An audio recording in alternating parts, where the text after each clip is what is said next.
Hello friends, कसे आहात? मस्त मजेत ना? आय होप सो मस्त असाल, मजेत असाल. तर आम्ही पण खूप मस्त मजेत आहोत. तर आज आहे गुरुवार आणि श्री स्वामी समर्थ सगळ्यांना आणि गुरुवारच्या मंगलमय शुभेच्छा. आजचा दिवस तुमचा आनंदात जावो आणि तुमच्या सगळ्या मनातील चांगल्या इच्छा पूर्ण होऊ देत ही स्वामींचरणी प्रार्थना.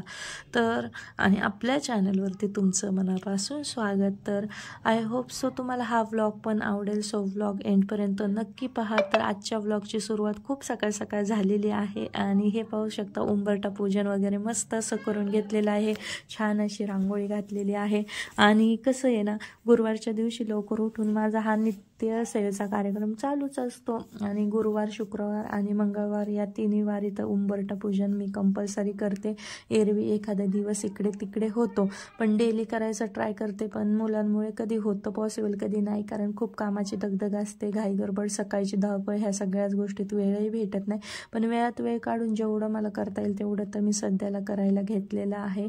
आणि खरंच की मनाला खूप सारे छान वाईब्स येतात आणि मन प्रसन्न होतं. साधं उंबरठा पूजन जरी केलं ना की एकदम मनाला छान अशी वाईब्स येते. आणि स्पेशली मला तो अनुभव आलेला आहे, त्यामुळे मी न चुकता डेली ट्राय तर करते. पण एखादा दिवस माझा इकडे तिकडे होतो कधीतरी. पण शुक्रवार, मंगळवार आणि गुरुवार या दिवशी मी कधी चुकत नाही. अमावस्या पौर्णिमेला सुद्धा ते करायचं मी ट्राय केलेलं आहे.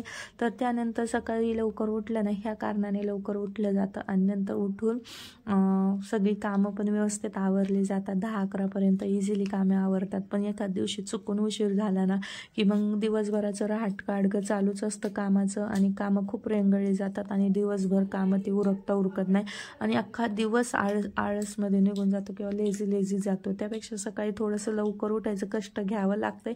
कारण की आत्ता सध्याला थंडी पण भरपूर आहे, त्यामुळे उठणं पण पॉसिबल होत नाही आणि उठू पण वाटत नाही, कारण खूप सारी थंडी आहे आणि सगळीकडे. तर ही सर्पमित्राची छोटीशी क्लिप इथे ॲड केलेली आहे, कारण की सध्या वातावरण असं आहे की सर्वत्र कुठे ना कुठे साप वगैरे बघायला भेटत आहेत किंवा साप निघत आहेत. आमच्याकडे तर 1-2 दिवस गेले तर कुठे ना कुठे निघाला किंवा कुणी तरी पाहिला असं कानावरती येत राहतं. तर इथे ह्या ढिगाऱ्याखाली साप गेला होता, तर ते सर्पमित्र शोधत होता. तर त्याची ही क्लिप इथे छोटीशी ॲड केलेली आहे. त्यामुळे शेतकरी बांधवांनी खूप काळजी घ्या. रानामध्ये जे लोक काम करतात त्यांनी काळजी घेऊन काम करा आणि काळजीपोटी नीट व्यवस्थित बघून आपली रोजची दैनंदिन कामे करत राहा.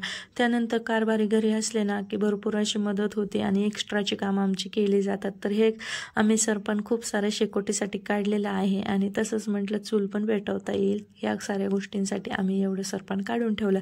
त्यानंतर बापलेकाची मस्त अशी मस्ती थोडीशी शूट केलेली आहे आणि संध्याकाळच्या जेवणामध्ये होतं डाळ, भात, येलोवाला बटाट्याची भाजी आणि चपाती. हा ब्लॉग आवडला असेल तर आवडला तर नक्कीच लाईक, शेअर, सबस्क्राईब आणि भेटूया अशाच एका नवीन ब्लॉगमध्ये. तोपर्यंत बाय, टेक केअर आणि गुड नाईट सगळ्यांना.